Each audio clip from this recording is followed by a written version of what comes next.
Autism sprinter. Think equity. Yeah. It's time to give the power back to the people. We're fighting to make our beliefs equal. Look at the failed policies and how they treat you. We got strength, yeah, we're far from feeble. This is for anyone with autism or a disability. Time to unite, show them how strong our will can be. Move readily, we're promoting equity. A non-profit platform, that's the recipe. Now throw your hands up, we finally got a winner. Think equity with autism sprinter. Now throw your hands up, we finally got a winner. Think equity with autism sprinter. It's time to make a change. It's time to stand up for what we believe in. Equality and equity across the board. No matter your race, nation, or creed, disability, or your needs. Yes, it gotta be equal.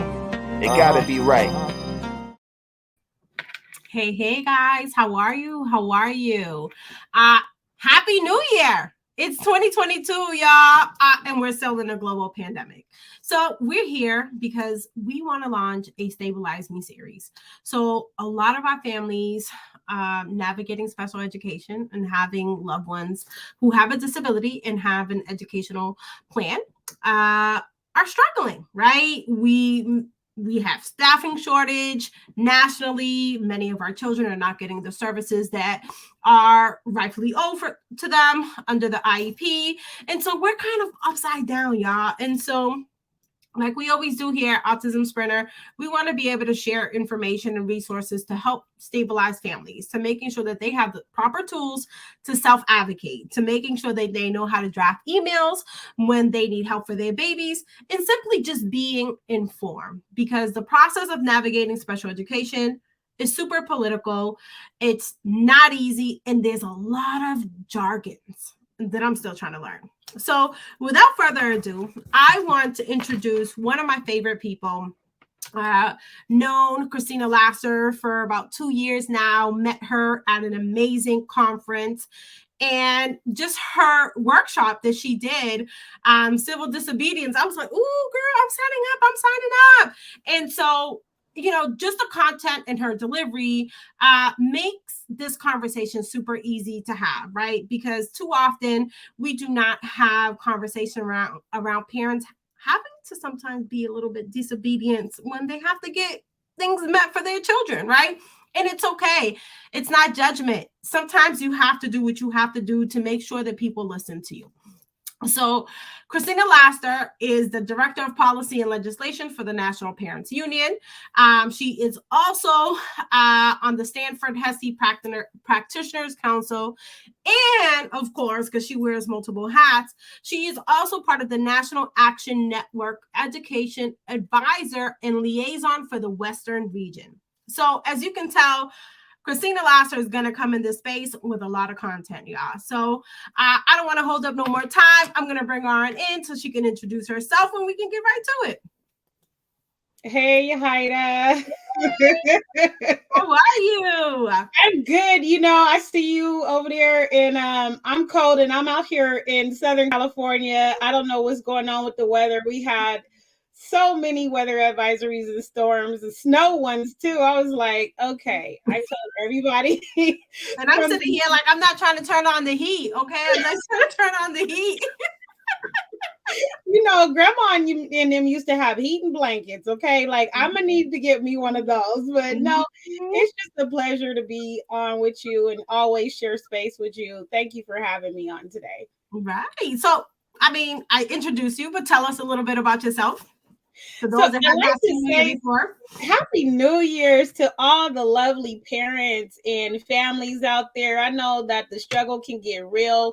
We stick together. We got each other's backs. And that's what I love the most about Autism Sprinter, because, you know, we got your back, right? National Parents Union, we got your back. And a lot of us wear multiple hats to make sure that we continue to have your backs.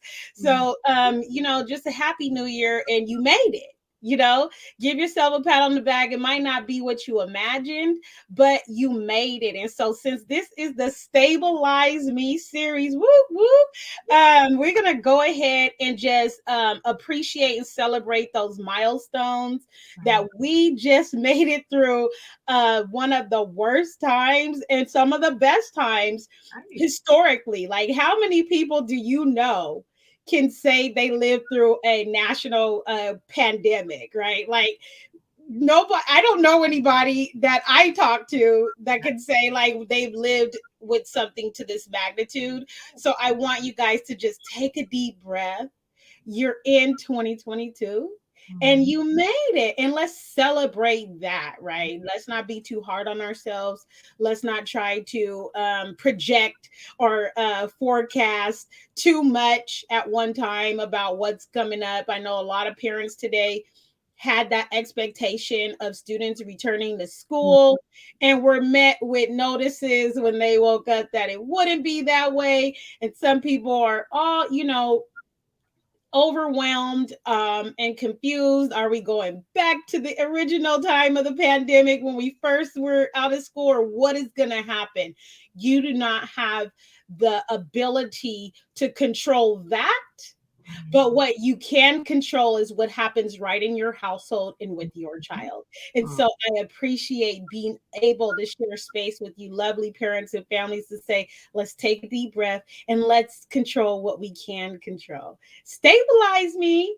So right, because that's it is that, right? Because you're a special education parent. I'm a special education parent, right? This global pandemic has been extremely stressful, and I'm like, don't close schools, but then I'm like, save my baby, save my baby. It's been a lot, and we know that a lot of our babies are not getting the help, right? So we have a lot of school districts that are out of compliance, right? And so we have a lot of things that are happening, and we just want to make sure that you know what you got to do, the content that you have to put in those emails, and you just got to be strategic, y'all. So we want to stabilize you guys to making sure that those lost times and hours and minutes that your child deserves, you're not going to lose those. They might be on pause, but you're going to get those back. Right. And so this is what I'm going to be talking about today. As you can see, as it's scrolling across the bottom of the screen, stabilize me. IEP compliance, compensatory education, and settlement agreements. Oh my, right? If you've talked to, and I have to say that I'm a parent of 4 beautiful children from ages 10 to 28. Whoop, whoop. Shout out to adult children. I have 3 lovely grandchildren and a lot of, school age stuff going on up over here. And so trying to maintain that balance, I learned that I might not be able to change everybody else's behavior, but I can change my own behavior. And I practice self-control on a daily basis, and I teach it to my children, right? Because when I try to make other things happen and to make people do what they were supposed to do, I was so upset that I couldn't think of the right process to do it by, right? So I utilized my frustration and my anger, and that didn't get me very far. It probably got a couple people who would listen like, oh, this ranting, angry parent. But then when I had time to take my right frustration and my right indignation and process that and strategize through the law, the codes, the regulations, the policies, and do it in a really precise way, I hit the target every time. And so this is why I share information with parents so that we can back up. We're rightfully mad. We're rightfully mad, y'all. I just want you to know I'm acknowledging that. Public education is continuously failing the most vulnerable students. Special education has been a joke. Okay, so let me acknowledge that. You are not crazy. You have not lost your mind. Don't let anyone try to make you feel like what you're asking for is unreasonable or unrealistic. No, this is what is supposed to be happening, but it's not. Okay. So I want to give you a moment to pause and just understand that exactly what you're experiencing is exactly what is happening with special education and IEP compliance. And then we're going to go into the more formal presentation. But I can't just sit here and let y'all think like you're losing your minds. What's happening at school? No. We have seen in this year an overwhelming consensus of parents saying, dang, I thought I was by myself. But now I realize Like, it wasn't just me. I wasn't the parent they were trying to make me feel like I was for asking for the right things, right? And so we know we can't go back and live that moment again. But what we can do is carve our path forward in strong solidarity in community and share resources. So that's what we're here to do that today. Let's get started, y'all. Okay. I do want to say that this presentation is meant for parents that already have IEPs. Okay. If your child, though, don't leave yet, because if you believe that your child needs a 504 accommodation plan to access their education, or an IEP, please reach out to either me or Yahaira at any of the other delegates at National Parents Union. We are more than willing to show you that process to get your child through to be able to access their education. If your child has, a learning disability, a physical limitation or disability, whatever is qualified, and you or either suspect that they have issues with learning to access their education, and you would like for the assessments and evaluations to take place, we have the resources to help you do that. But this show is going to be focused around us who already have IEPs, and it's not going to go into federal section 504 accommodation plans.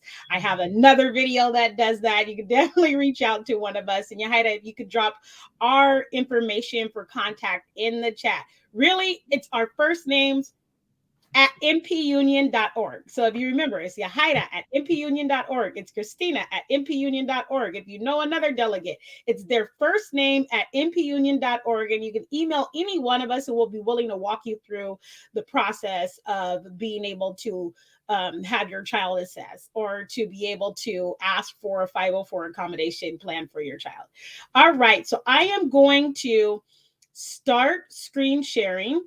And we're going to be going back and forth between my presentation and some resources that I also have, through the internet. And you guys can definitely navigate this information on your own.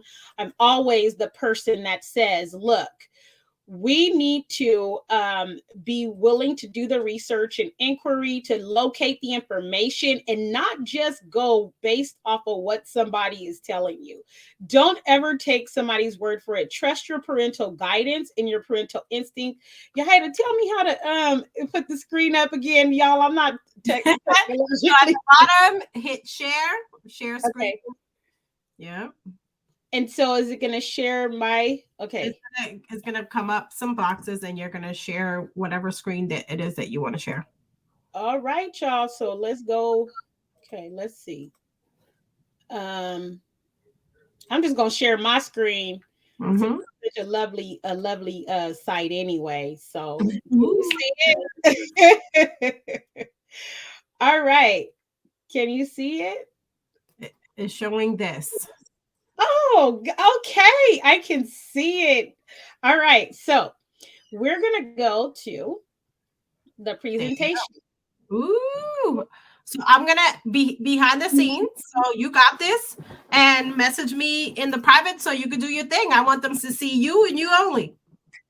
All right. So as Yahaira stated, I am Christina Laster, the Director of Policy and Legislation with National Parents Union, a proud parent of 4, happy and excited grandparent of 3, here to teach you guys that have an IEP to go back to make sure that they're in compliance, talk a little bit about compensatory education, and also settlement agreements. And I've been through all of these trials and tribulations, I will call them, in the K-12 education system before, previous to me having to go through and navigate the special education system for my own children or grandchildren. I worked for special education for quite some time, and so I'm always happy to bring this right on time information to you. So again, you can see right here what our presentation is going to be about. IEP Compliant, Compensatory Education, and Settlement Agreements. Did the pandemic change the rules? So here is a statement from the Office of Special Education and Rehabilitative Services. So anyone with an IEP knows that there is a law and a regulation, IDEA and FAPE, right? And so when you see that word IDEA, like I said, this is for parents that already have an IEP, so you will understand that there are laws, rules, and regulations governing special education. It's not something that is a verbal agreement. If your school says that you guys have a verbal agreement, that's not a formal IEP. I want you to make sure you go back and request to review your child's IEP.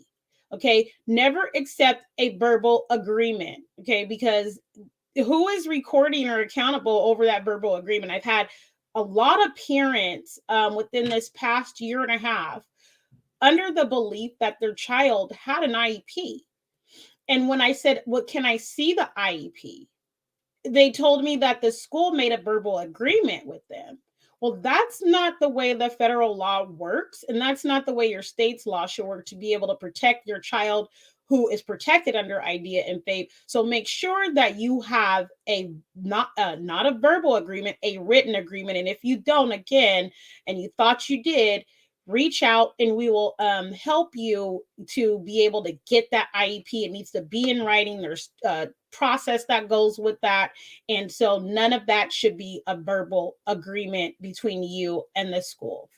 All right. Did the pandemic change the rules? The pandemic didn't alter IDEA's guarantee of a free, appropriate public education for children with disabilities. This is coming from the U.S. Department Office of Special Education and Rehabilitative Services. This quote right here, this statement right here, right?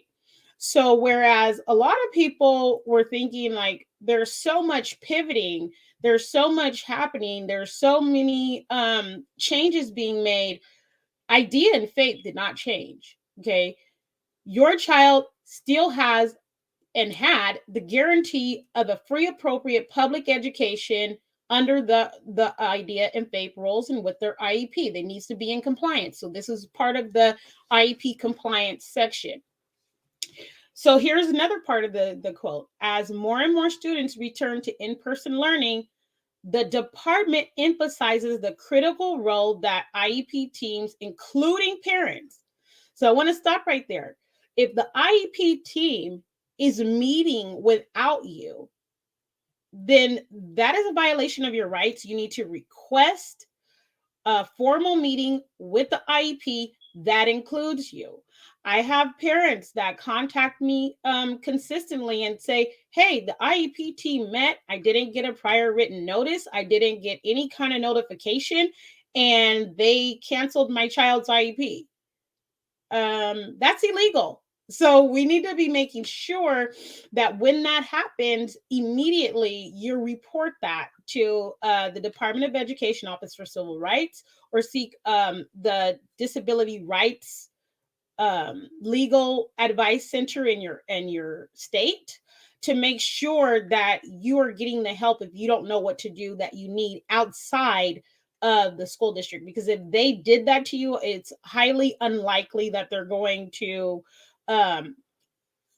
fix it on their own. It's going to need some external pressure and external oversight and accountability to make sure that your child is not robbed of their rights, and neither are you.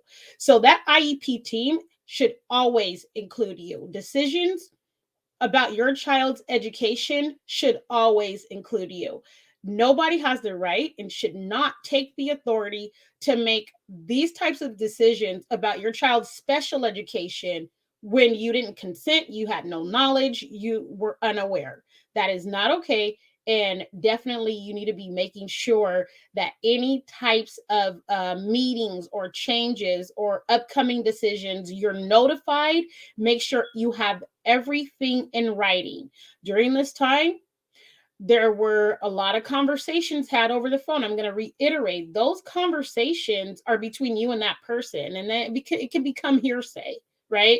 So you won't have the ability to say, well, I talked to this person over the phone and they promised me XYZ. Well, where is that in writing? Where do we see that? Like, you can take notes in a journal that says you talk to someone on the phone, and guess what? That conversation was between you and that person. If it wasn't recorded, and I don't know, there's rules around recording conversations too, so be careful. You have to notify people that you're recording.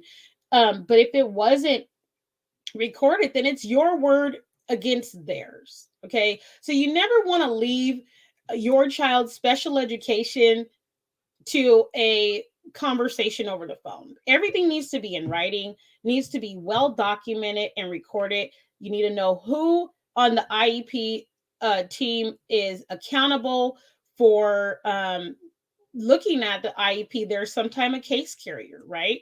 Make sure that if you have any questions about your rights regarding that, you get your safeguard and procedural manual. You have everything that you need to look through that. And never accept a verbal agreement. What you can do if someone tries to offer you a verbal agreement about your child's special education is follow up through email and say, per our conversation, you stated the following, right? And make sure that you documented that. Our IEP teams, including parents, have in making individualized decisions about each child's educational needs, including assessing the impact of the COVID-19 pandemic on health and safety considerations and on providing appropriate special education and related services, right? So like Yahida was saying at the beginning, it's like, I want to be able to send my child to school and they have an IEP, but then I want my child to be safe too, right?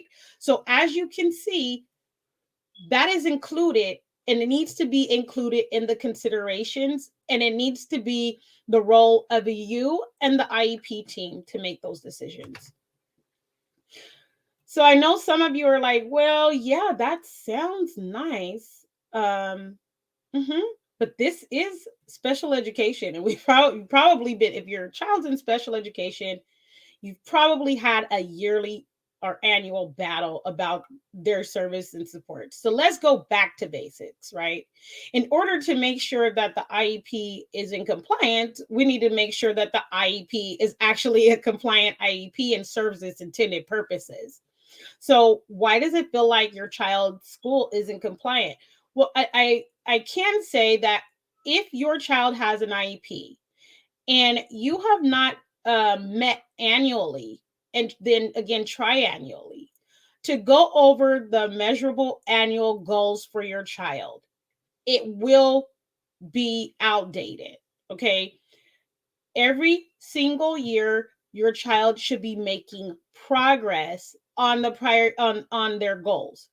They should not be repeating the same thing over and over and over again. There is a Supreme Court decision called Andrew F. You can look it up, that says that schools have to make more than de minimis progress on the IEP. Well, what does that mean? That means that the school has to make more than the bare minimum progress on the IEP. Students, in fact, in special education have the right to progress more than what is considered by the Supreme Court de minimis or bare minimum. So you need to be looking at your child's IEP first of all, to see if it's serving those general purposes of having the right measurable annual goals and having those related services, the appropriate related services. So here you'll see the IEP has two general purposes, right? To establish measurable annual goals for the child and to state the special education and related services and supplementary aids and services that the public agency will provide to or on behalf of your child. Okay, so back to basics. If are you looking at if you didn't have your annual meeting or your triannual meeting, the first thing that I suggest you do is reach out to your school's special education person, contact person, or your case carrier. Talk to the principal, and if that still what I've done is always connect the superintendent of special education, the director of special education services for that LEA. Make sure that they understand that your child did not get their annual meeting to go over the annual goals, and that you do not believe that their IEP is compliant, and that their special education related services, supplementary aids, and supports may be outdated, and you need to set up a meeting ASAP. If you did not have an annual IEP meeting over this last year, if you did not go over your child's annual goals, that's why they're called measurable annual goals, okay? Or you didn't talk about those related services during this time, you need to be setting up that meeting to go over this stuff, okay? And make sure that you get a copy of your rights, safeguards, procedural safeguards. Make sure that, you know, you contact all of the persons involved with your child's special education and notify them of the fact that you didn't get an opportunity to have that meeting and you need a meeting ASAP. Now, when constructing an appropriate educational program for a child with a disability, the IEP team, now remember, IEP team includes us, the parents, right? Broadly considers the child's involvement and participation in three main areas of school life, the general education curriculum. So meeting the state standards is basically what that means, right? How will the child access information in school? I'm sorry, I didn't know that was at the bottom. To be able to meet the standards per grade level, per, you know, in looking at the way that you measure out those goals according to the child's disability, right? And looking at the way that you offer those special education related services and supplementary aids and supports according to the goals and disability, right?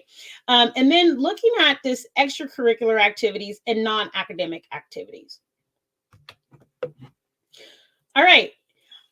Another thing is, once you have had maybe your annual meeting, you know, I want you to continuously check the content of your child's IEP. Okay.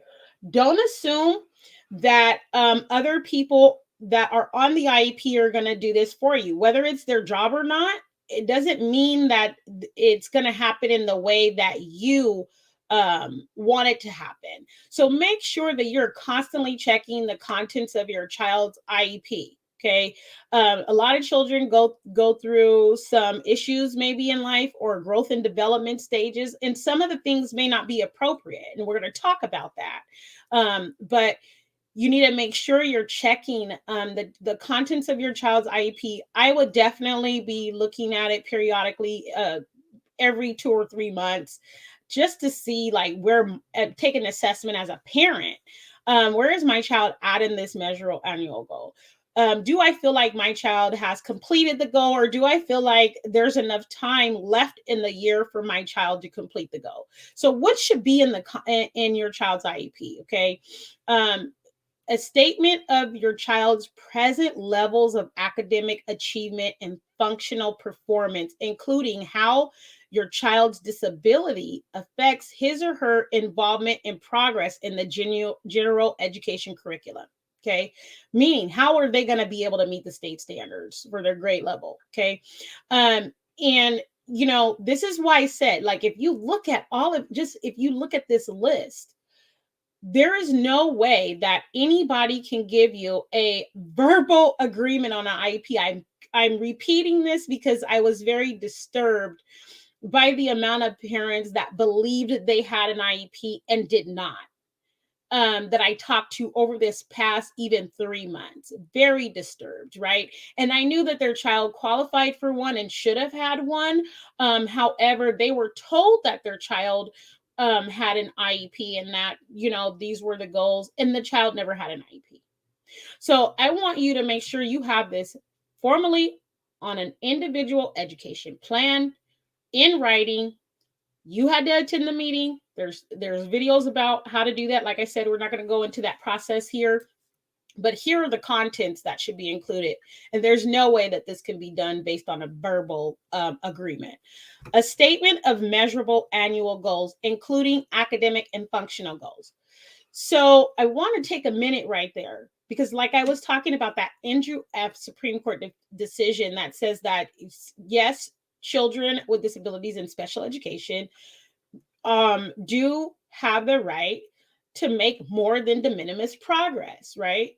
So if I see the same goal over and over and over again, and my child's in first grade and now in fifth grade, and it's the same goal, it hasn't changed, it hasn't, the progress rate hasn't, there's a problem with that, right? The law says.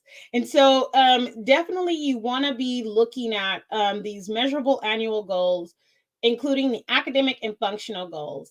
And included in that, you definitely want to make sure you receive a progress report to monitor the progress, and then take your own evaluation of your child. You're the parent, you're the most credible source of information about your child. You know your child best.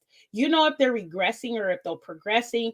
Don't let anyone snuff out your parental instinct that says, you know, I think my child's going backwards, or I think that this may not be appropriate for my child. Don't let anyone talk you out of your rights. Pursue what your child needs, okay? A description of how the child's progress toward meeting the annual goals will be measured. So not only should you have progress monitoring, but you need to know how that is going to be measured. It shouldn't be confusing to you when you leave your child's IEP meeting like, well, who's going to be measuring this and how is this going to be measured? No, it should be in the description. There should be a description.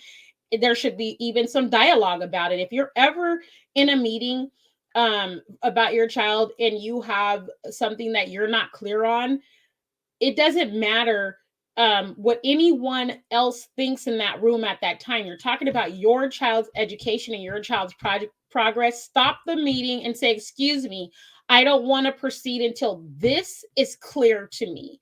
I do not understand what you're saying. A lot of times parents go into these meetings and it sounds like they're getting thrown a lot of words and phrases and statements and things like that are unclear and kind of, what are you saying? I'm here, but I'm not here. No, you do not want to be that. You want to be there, and you want to be asking the questions, whether people are comfortable with that or not. And hey, I feel like if these are the people that are going to be educating your child and they're uncomfortable answering those questions, you might want to reconsider your child's placement, because I will never leave my child with a person that can't answer questions about how they're meeting my child's needs. Okay. So make sure that you just go in equipped with that confidence. It's your meeting. You have the ability to ask these questions. A statement of the special educated age. Oh, sorry. I don't have my grandma glasses on. A statement of the special education and related services and supplementary aids and services to be provided to the child or on behalf of the child. So every child that has an IEP will have different needs. Some children need supplementary aids, whatever that may look like, right? You want to know what those are going to be. You want to know what related services are going to be provided and who is going to be that service provider.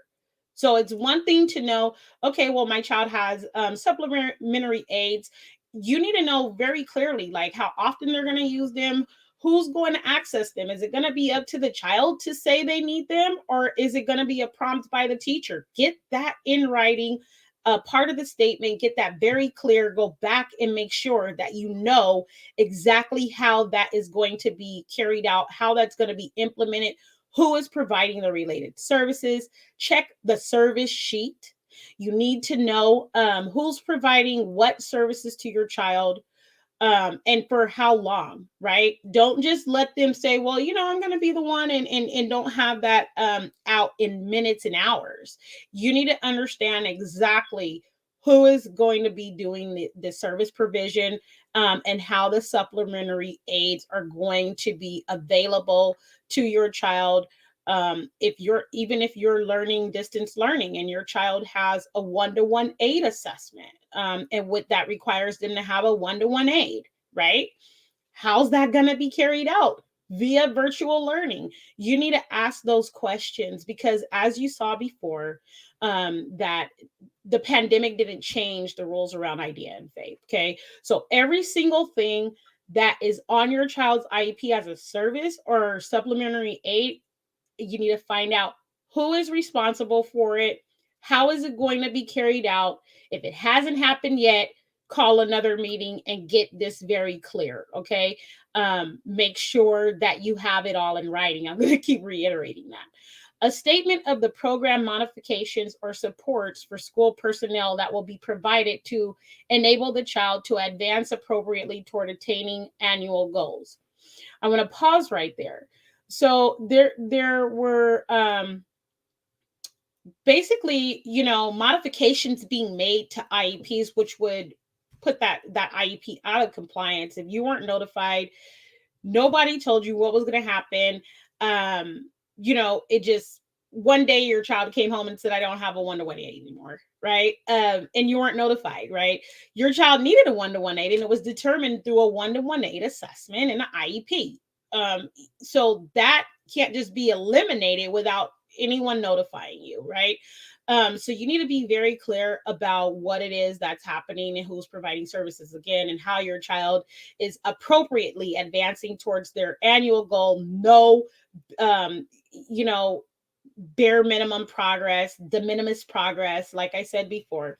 To be involved in and make progress in the general education curriculum, again, that's meeting the state standards according to grade level, and to participate in extracurricular and other non-academic activities.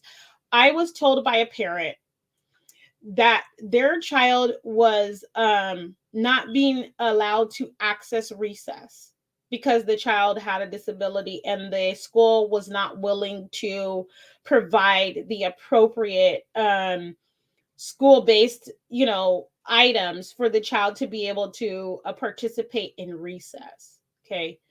You need to find out what's happening with your child at recess. Don't assume that everything is okay. Ask your child if your child has a sibling at school.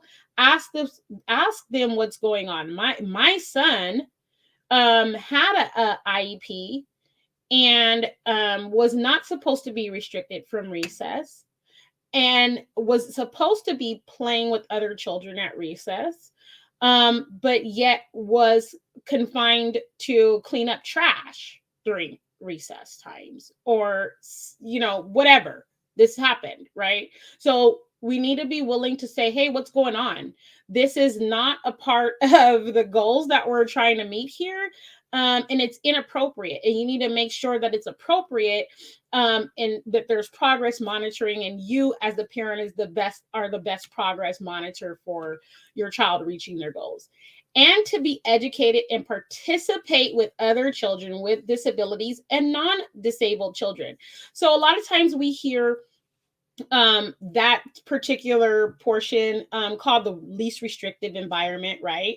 That your child with a disability is able to participate and access their education with other children that are not disabled. Okay. So you might hear it or see it as LRE.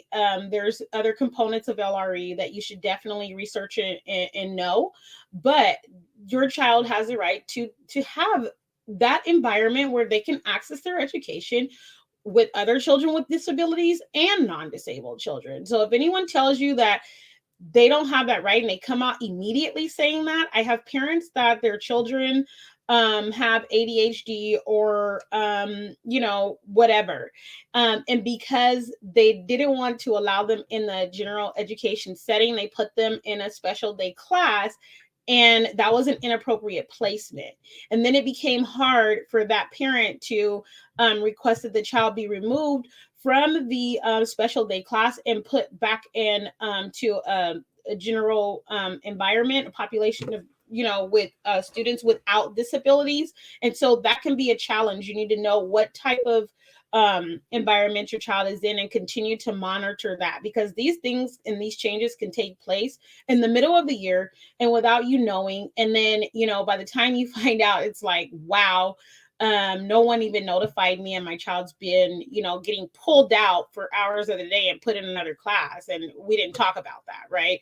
So definitely, be the best progress monitor and service related services, supplementary aids, checker for your child that you can be.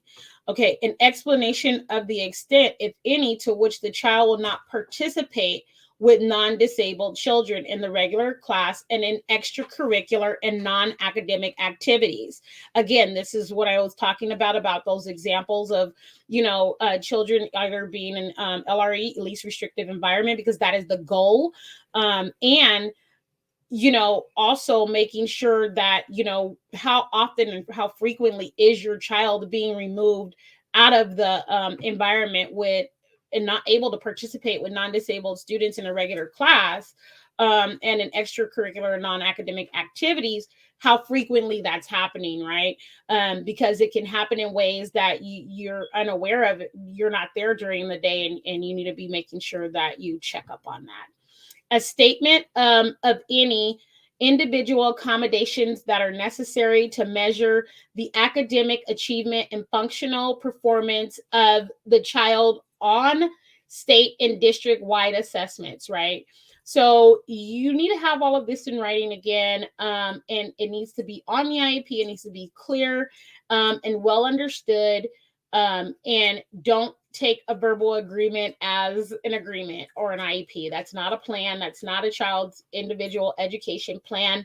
And so make sure that you are meeting with the team to make these decisions about your child and assessments, right? What types of assessments will your child be taking? What is that accommodations for those going to look like? All of that should be clearly stated. None of that should be a surprise or, something that you didn't know about. None of it. So make sure that that is very clearly stated again, and in the contents of your child's IEP.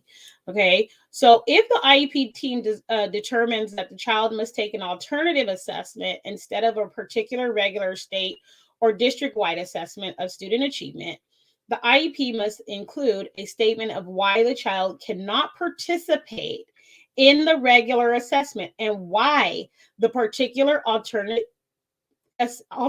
assessment selected is appropriate for the child, right?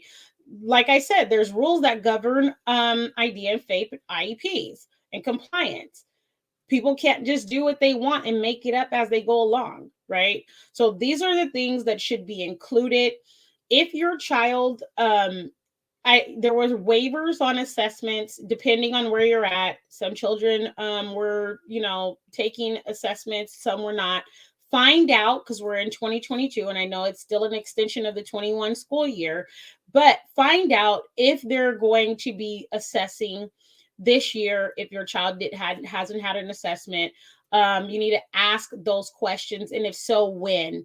And then so what are the accommodations going to look like? And if so, is there going to be regular assessments or other alternative assessments that the school may have chosen to give your child? You definitely don't want to have your child come home and say, oh, we were taking tests for 3 days and no one ever said anything to you about it, right? So make sure that you have that calendar in advance, and that should be able to be provided to you. If the school can't provide it to you, ask the district. If the district can't provide it to you, show up at the board meeting and ask for a calendar of assessments, okay? The projected date for the beginning of the services and modifications, and the anticipated frequency, location, and duration of the services and modifications. So I'm going to pause right here and go back, stop screen sharing for a second, and look at questions, because I knew I had some. So we have a few questions in here. Someone wants to know, this is recorded. It's live stream. You can catch the replay, and we will be uploading it to YouTube. I do have some questions that are kind of coming off of Twitter and different handles. Okay. The questions is, let me read it. How can I write a very thorough letter around what I'm trying to understand is your district and your child not getting the services that they're not getting, and they're out of, compliance. So I want to take, and parents, I utilize resources because why reinvent the wheel, right? Some of the letters I do write, just because I understand the laws and the policies and codes, but there is a place, and I'm going to take you to it. And I want you to see all of the amazing resources. If you haven't ever visited this website, let me bring it up. I knew I had questions, so I was like, let me pause. Okay, I'm sorry. While I do that, all right, here we go.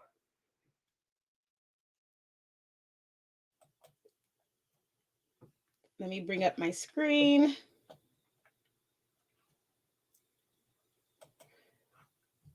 And parents, don't feel bad, right? Because one thing that I've learned, and I know that Christina has learned in this process, is that there's no like perfect letter, right? No.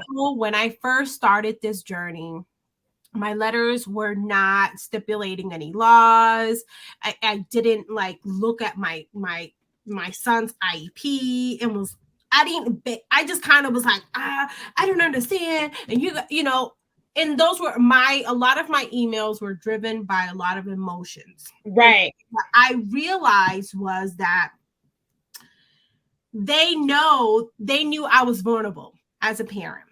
So when I was asking for help, I would honestly say that I felt like they knew what I was asking, but because I wasn't super precise and detailed in my email, I kind of felt like they was just running laps around me, right? They're like, well, she probably hasn't read her general laws, because I'm here from Massachusetts, right? So they're probably like, she didn't read her mass laws. She hasn't read her federal laws on special education, FAPE, IDEA, whatever. And I kind of felt like, again, they were kind of running laps around me until one time I kind of had my little moment. And I took opportunities to get, to take trainings with the Federation of Children with Special Needs here in Massachusetts, which it's about a few months. It's like one Saturday or something. I can't remember, once a week. I'm not sure how they do it now. I would assume that it's done virtually.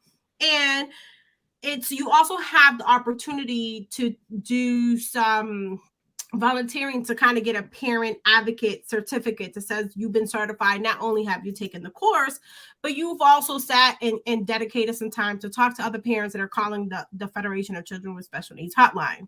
So I would say that once I got into this like mindset where I'm like, why I feel like I'm like talking to the wall, I feel like nobody's listening to me, like what is the problem?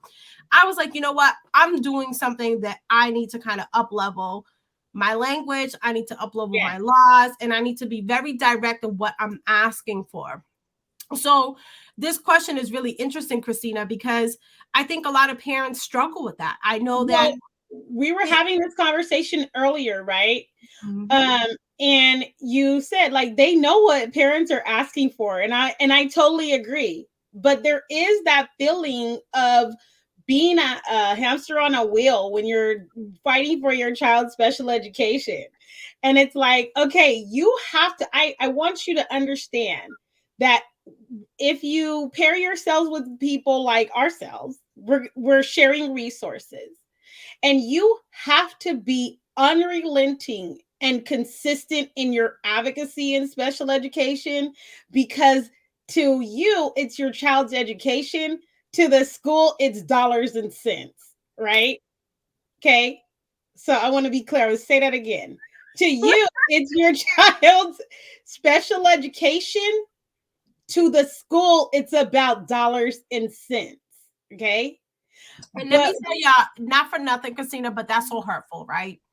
I can't even tell you how many times I've sat in a meeting and they'll tell you, well, we don't have money in the budget. And in my head, it's kind of like, wow, so it's not even about helping my child, it's about what you don't have in your budget or whatever it is that you guys are trying to do. So essentially, my child is deprived from services because you guys have to obviously educate, hundreds of other kids outside of mine. And, and it's hurtful, y'all. So when y'all hear that, I don't know about Christina, but I know for me, when I started hearing that, I'm like, oh, wait, listen, my child's more than your dollars, okay, on your line item. And they're definitely more than a test, okay? So we're not going to do that. We're not going to have conversations and you're going to tell me what you can't do because it's a money issue. So what we're going to do is we're going to figure out how we're going to work around that and what systems do you currently have in place to handle your business. Right. And so you can definitely say that in the way of, listen, if you're trying to use my child to resolve your fiscal insolvency, that's not what my child is at school for, right? Like, your child does not attend school to solve someone's financial crisis or financial issues.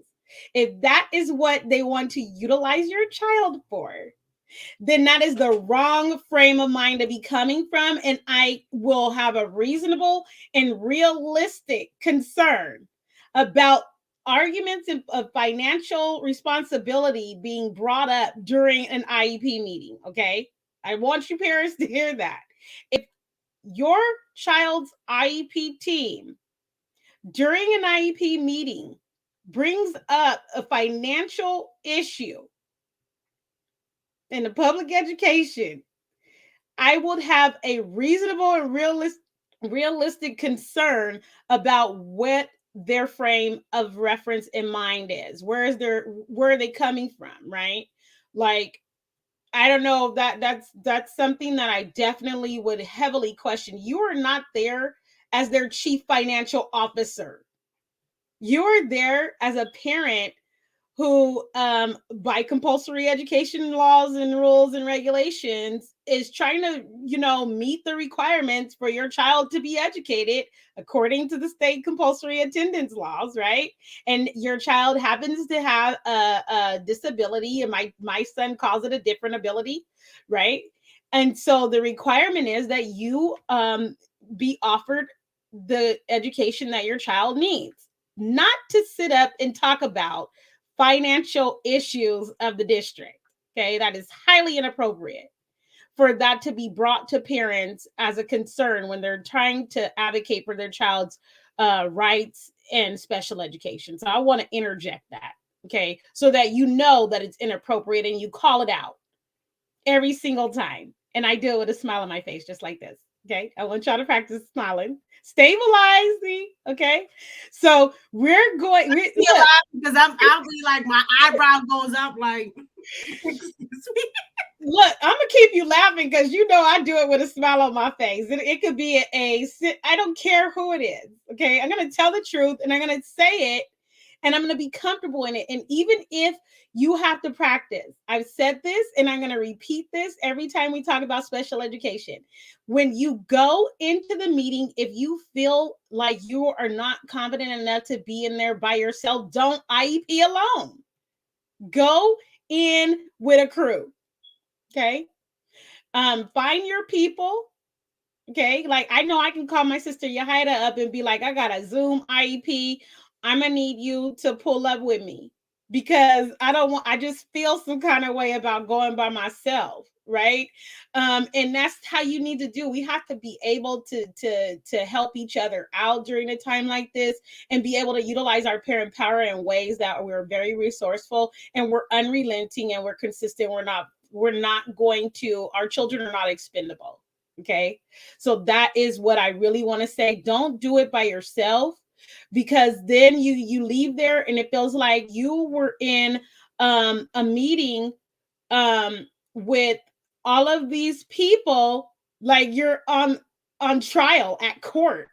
and you got the juror box over here, and you got the judge over there. You didn't even commit a crime. You're just asking for your child to be in a space where they get the education that they need, right? And so you want to make sure that you go in balanced and that you have the people there with you that you need. If you don't have that help, again, our information's right there in the chat, and Heidi could put it back in, but we're definitely going to go to this screen right here. So as you can see, and I don't know, can you see the screen? I do. See if you can move over the other one. Yeah, go to the, yeah, see if you can, well, you can't X out of that. So go Uh-oh. Y'all seeing all my stuff now. Like just touch the special education one and let it okay. So let me go back to share screen. You know, sometimes they be wanting us to be in these IEP wars. We're not about to be in an IEP war all year.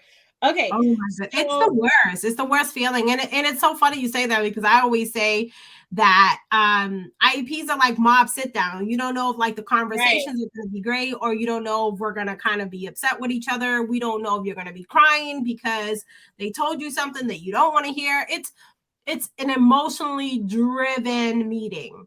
See, but don't test me, because I will do a IEP amendment request every single other week until we get it right. You understand me? Like, I'm not playing around about this IEP process. And, I don't see where there's a limitation. So anyway, we'll talk about that another day. This understood.org articles, they have so many resources, right? For basic level understanding. If you're a well-seasoned parent, like I was talking about, least restrictive environment, look, that's one of the things that come up. See, that's confirmation that you need to go on this website and check out the resources, right?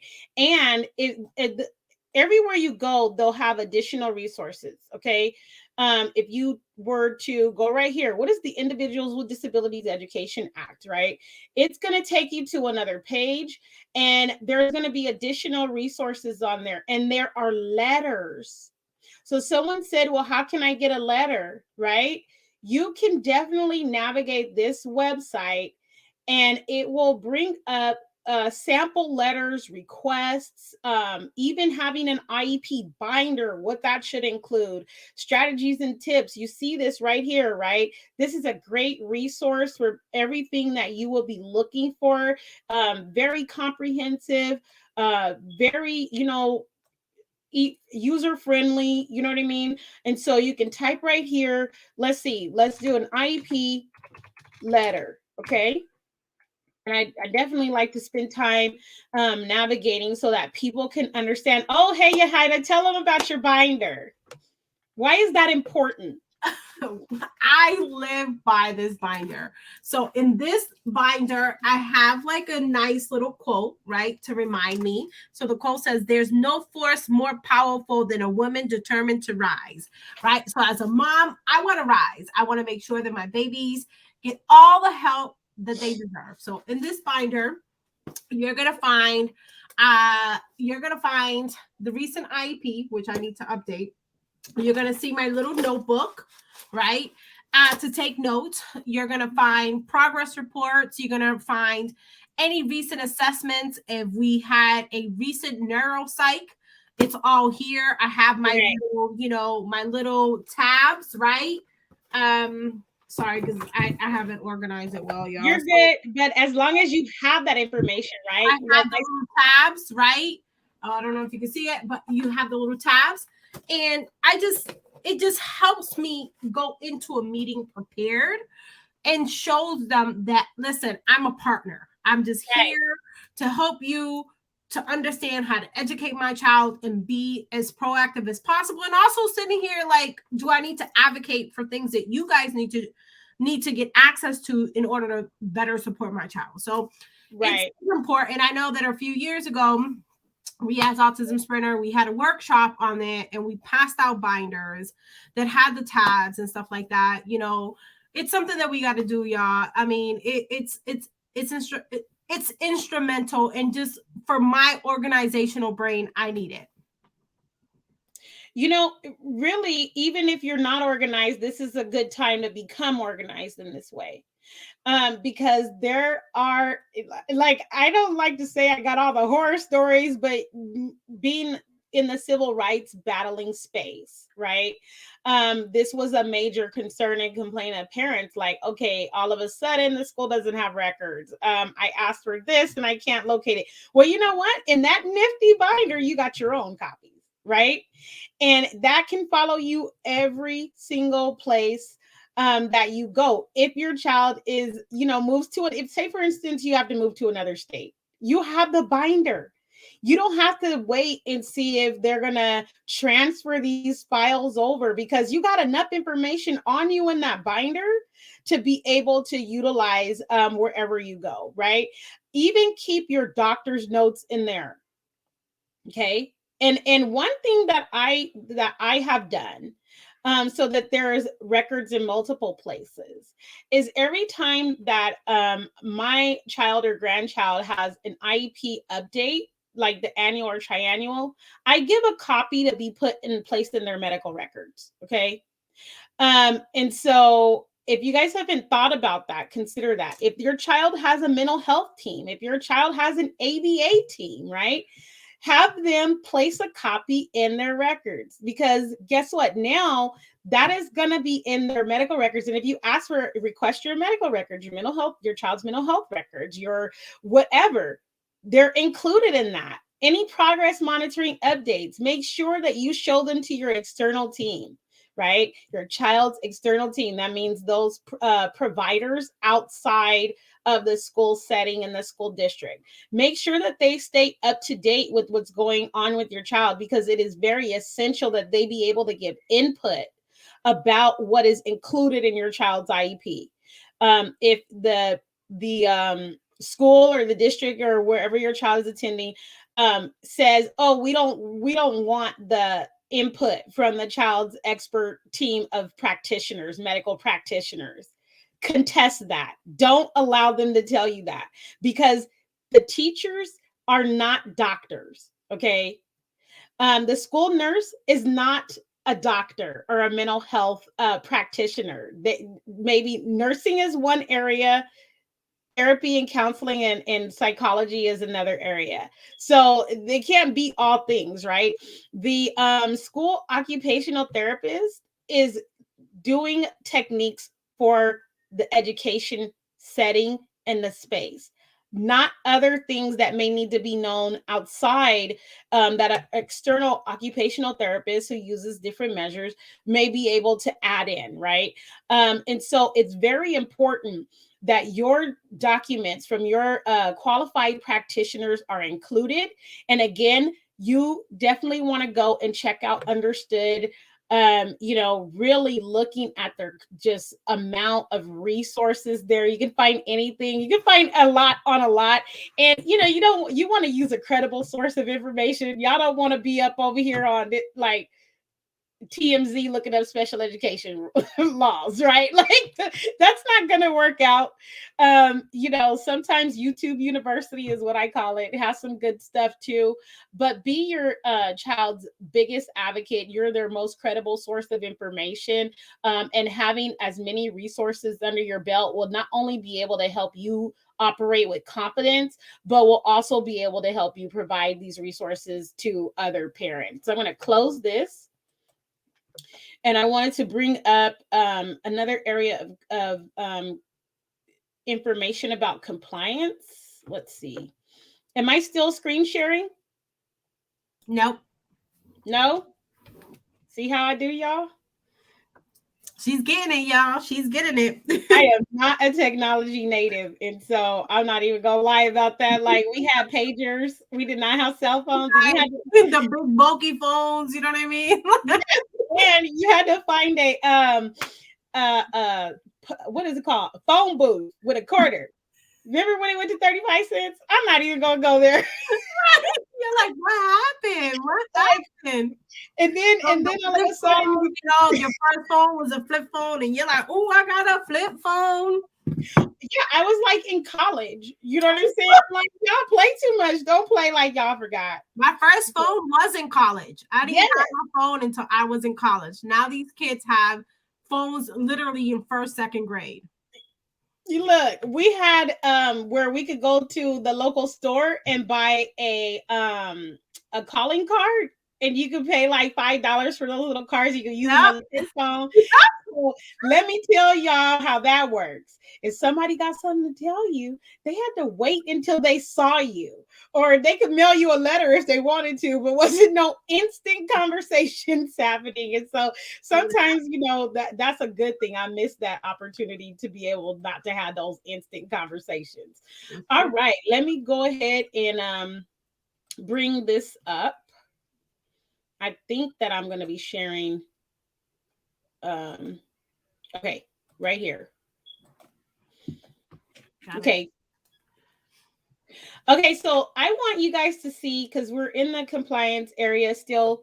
Again, here we are at the U.S. Department of Education, right? And here is the page for Individuals with Disabilities Education Act. This might be a little bit, you know, challenging to understand. Definitely willing to walk you through anything you see and research on here that you want broken down for you. Please reach out. We don't want anyone confused about their child's education. And we probably have some video resources that we can share with you that we've already done this. So you can check out our page as well. I'm sure Yahida has done this with Autism Sprinter, because she does these wonderful Stabilize Me kinds of series, and they really are helpful. But I wanted you to know that, like, again, here is where it is the return to school roadmap. Okay. So if you can see, September 30th, 2021, that was during the pandemic, right? Again, this is the information about returning in person. There is a whole topic breakdown right here. What is inside of this guidance, right? It is telling you right here, this Q&A document highlights certain Individuals with Disabilities Act requirements related to the development and implementation of individualized education programs and other information that state educational agencies and local educational agencies, regular and special education teachers, related services providers, and parents should consider, right?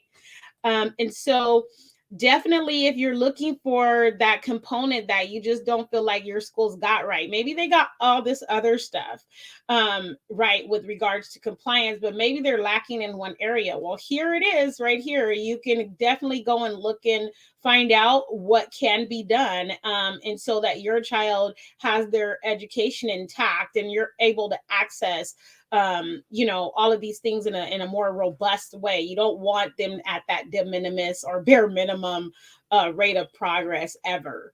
So, you know, look at making extended school year determinations. A lot of parents ask me, are we still doing ESY? Well, Vaping Idea still exists. And if your child qualifies for ESY, then there's no reason why that wouldn't be granted. You need to find out how it's going to be granted, and who's going to be providing that. Is it going to be virtual? Is it going to be in person? Like, we're coming up on the time where we don't want to wait until school's out to say, oh, what's happening? But definitely make sure that right now where your child is placed at, and their goals are set appropriately.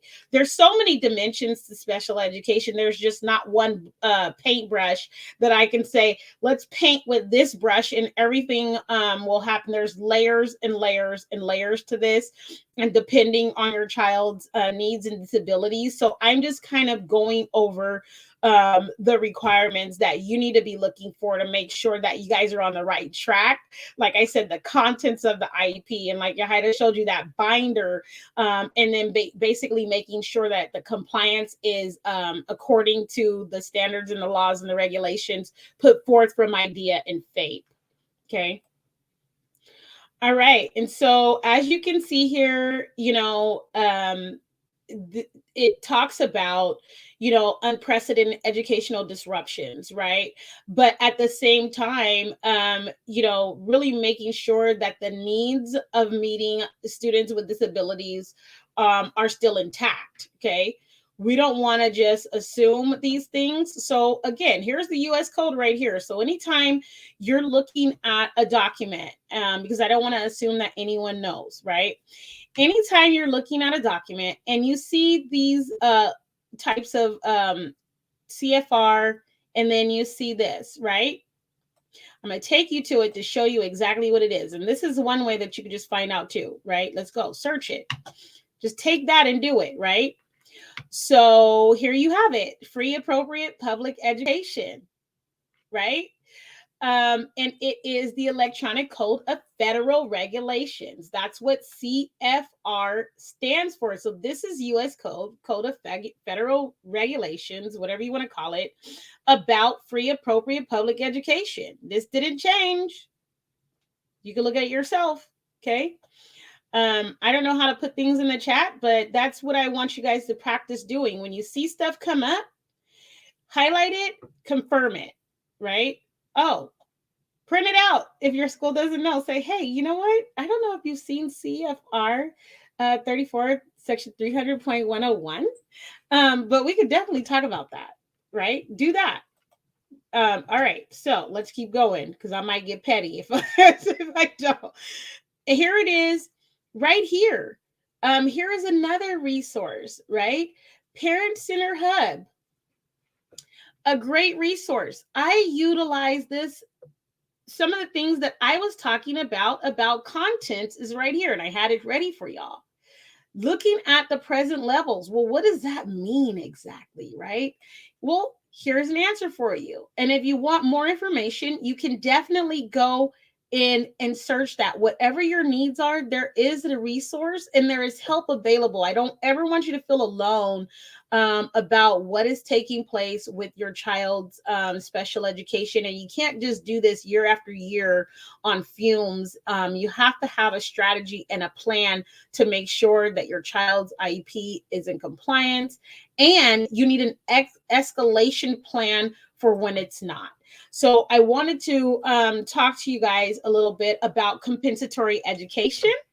And what does that mean, right? And I'm going to use the Disability Rights of Maryland, which again, FAPE and IDEA and FAPE are federal. So you can just about look at multiple resources. It doesn't necessarily have to be, like your specific city, just to be clear about that, because these are guidelines and regulations that are supposed to apply to students with disabilities. So compensatory education. Many students with disabilities have not made progress or have lost skills during the COVID-19 pandemic, right? All students, parents, and I can't say all, let me take that back, because there are students that actually did well on other learning plans that when they left the in-person school that they were going to, and now I know they're thriving. So if we look at the fact that during the pandemic, there's a rate of learning loss and regression for students that were already, not at grade level. It's more extreme. And for marginalized communities, particularly students with disabilities, you see it very clear. Okay. So definitely looking at how is that time or that loss going to be made up? Okay. So this is what we're talking about compensatory education during the COVID-19 pandemic. And you can see right here, I love it. It's a brief guide for parents. So the Disability Rights Center has parents in mind. Many parents with disabilities have not made progress or have lost skills during the COVID-19 pandemic because their individualized education programs have not been implemented fully during virtual learning. How many of you guys were experiencing a time of virtual learning where you got maybe 30 to 90 minutes of instructional time, right? It was that adequate? And would your child even sit there? Like my grandson, who has an IEP, and he has autism, and he also has ADHD and a cognitive auditory processing deficit, right? He's not gonna sit for a a large period of time, especially hour after hour, trying to access his education through a computer, right?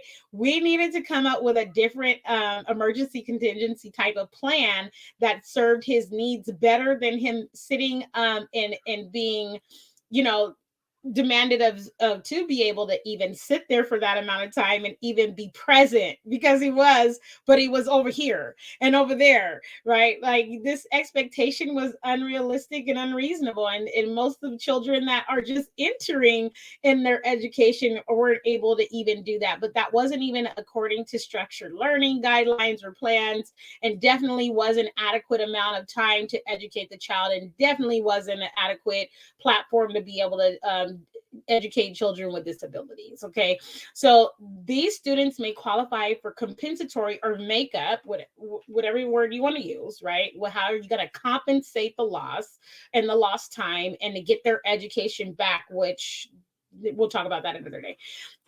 Education to get them to where they would have been educationally if they received services in accordance with their IEPs. So this is under the assumption that the IEP is not in compliance, right? And that they didn't make a lot of progress. And so now their services and their educational minutes, instructional minutes need to be compensated. If you think your child may need compensatory education, please see the tips below on how to learn to navigate this process.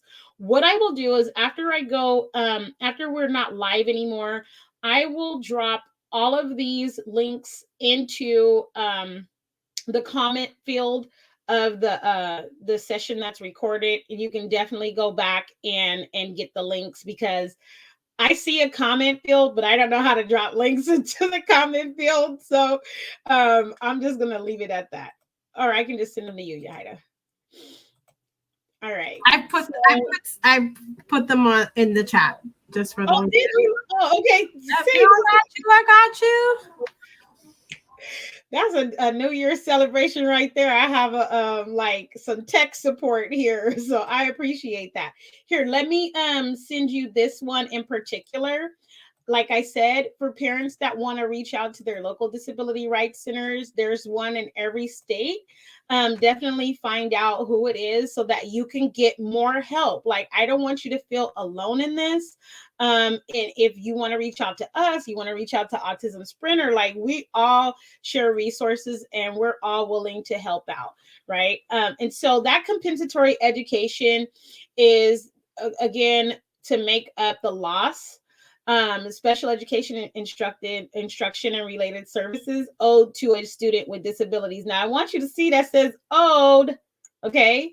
So don't let anyone make you feel guilty about advocating for what is right, just, and fair, okay? None of you as parents and families should be made to feel guilty or intimidated, bullied, and threatened out of your rights. And with that being said, if you feel that you have been intentionally violated through bullying, through force, through pressure, through intimidation, IEP, meetings were conducted without you, or you've been violated of your rights, always file that complaint with the Office for Civil Rights at the U.S. Department of Education based on your child's disability, okay?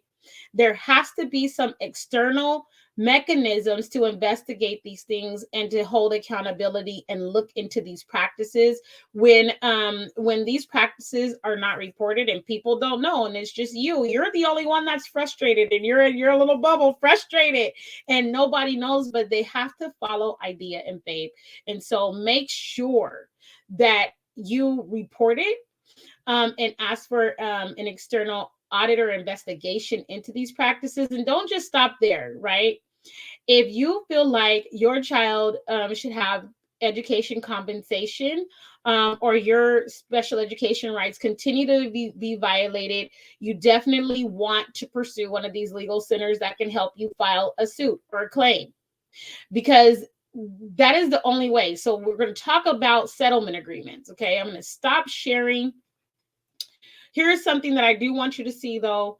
What if my child's, because this is what we're talking about, what if my child's IEP team denies compensatory education to my child, or I disagree with the compensatory education offered to my child. And this one says you may file a complaint with file a complaint with your state's Department of Education about the violation of your child's rights and the IEP team's refusal to provide appropriate compensatory services. I said with the U.S. Department of Education Office for Civil Rights, right? They may then in turn send it back to your state's Department of Education places of administrative hearing or whatever it may be, right? To view those complaints, okay? You need to make sure that you're always staying up to date about the dates when you can file a complaint. A lot of places have, online portals where you can file these complaints. Don't just think that it's going to end and you don't have to do anything about it. You need to make sure that your child is getting the services and the education that they're supposed to be receiving in special education, and don't go into the next year without receiving what you're owed. Okay, so here's a manual. As you can see, like I said, I look at these from California all the way from sea to shining sea. I've seen them all. And these are nifty handbooks. Also gives you contact information for wherever you're at. I look at, like I said, the disability rights centers here too. And to just take it all the way down, they typically have everything broken down, just in case, you need to know more about assistive technology or whatever. But then they always have their contact information on them so that if you need to pursue a complaint or a lawsuit, you definitely need to contact them. Look, I want to say this, if it wasn't for the knowledge that I had of policy, law, and code, I would have probably been intimidated or bullied or threatened out of my rights as a parent. I wouldn't have known that, you know what, I'm going to file a lawsuit. I don't care if I got to take this to the Supreme Court. Y'all not going to keep playing with these children. And you have to be that parent. That doesn't make you a bad parent. That makes you a good parent, right?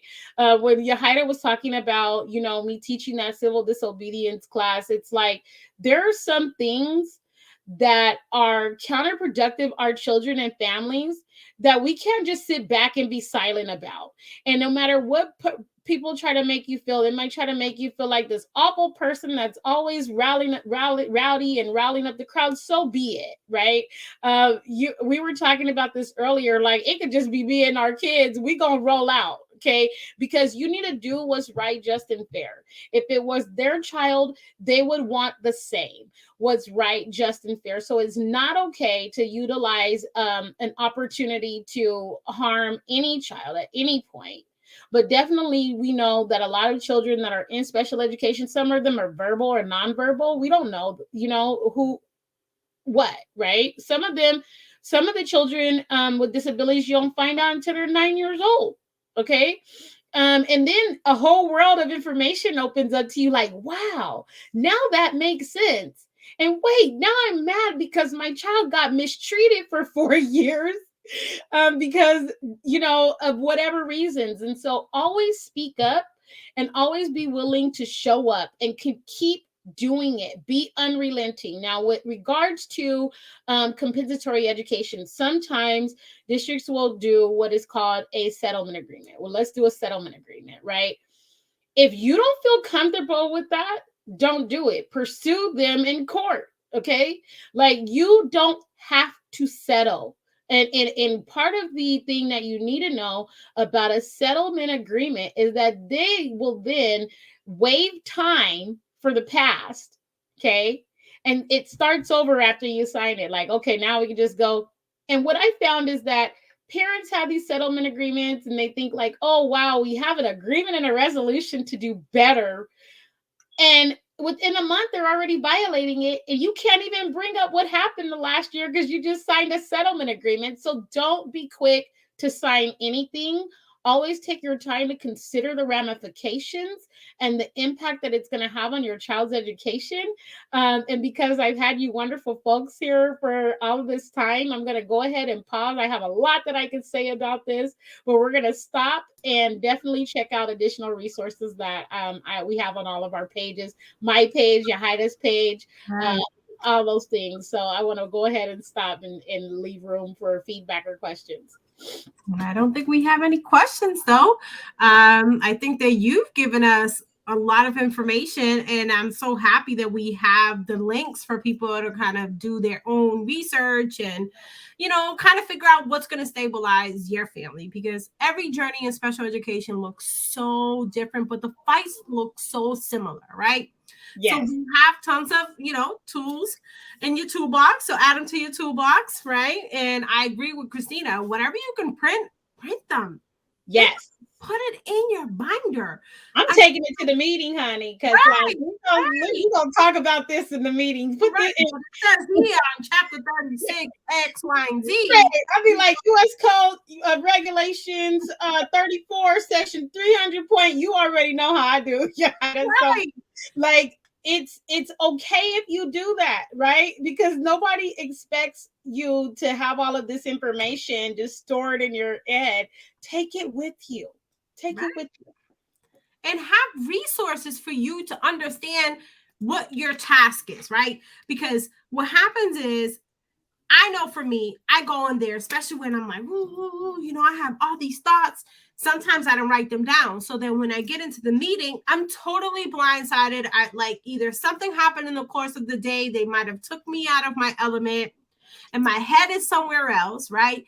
So I've learned to really utilize notebooks, right? To kind of just have some questions and have these printouts in the binder so that I can say, okay, I know that I came here because I had tons of questions, right? And I want these questions answered. I don't want to send them in an email and then wait for them to kind of be like, okay, maybe I didn't know this, and then give me a watered down version, right?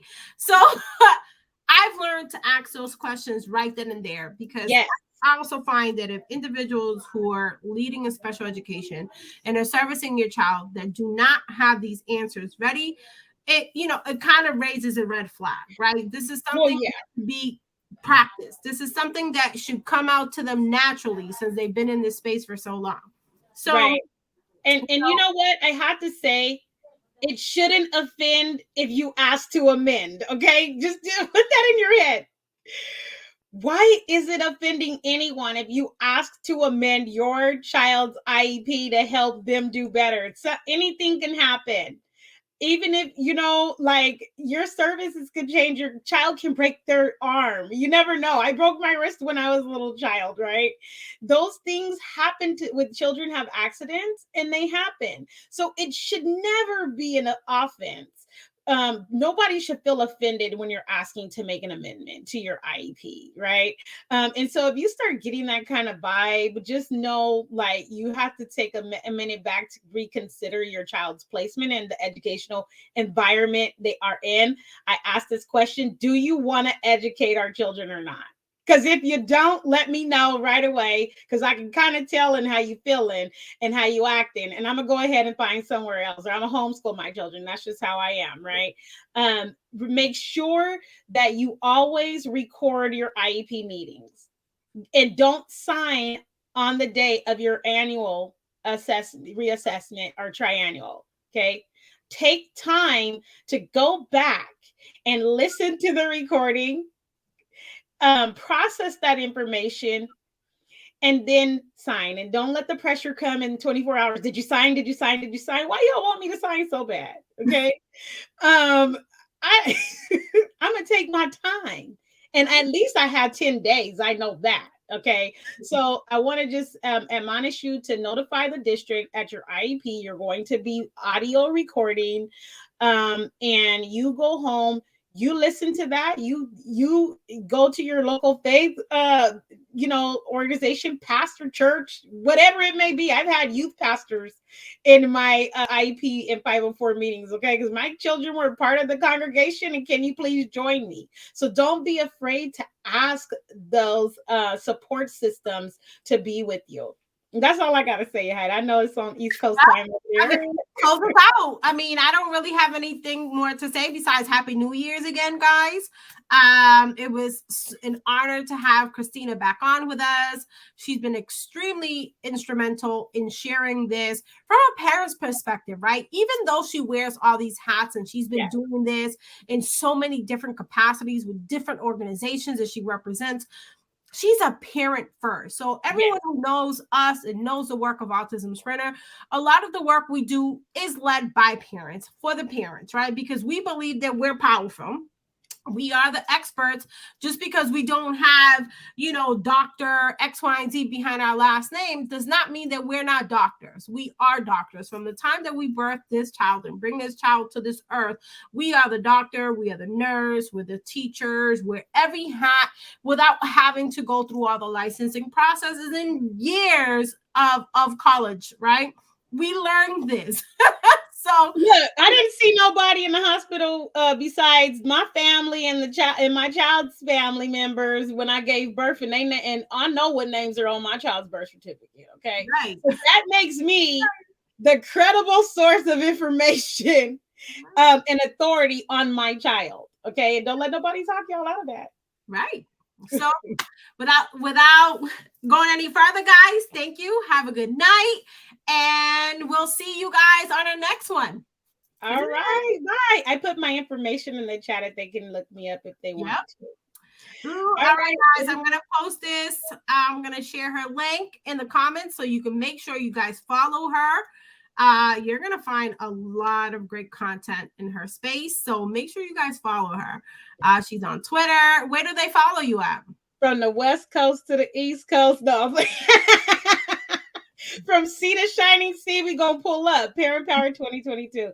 Y'all can follow me on 365 Wise at Twitter, 365 Wise on Instagram, Wise Society, or Let My People Think on Facebook. I'm sorry I can't add no additional friends. I'm at 5,000 right now. So go ahead and go to my page, though. You can follow my page, definitely add my page. And look, I'm a person, you can reach out to me. I'm definitely a person that likes to be present and, will offer the resources. I don't turn anybody down that needs help. Right. All right. Well, guys, have a good night. Bye.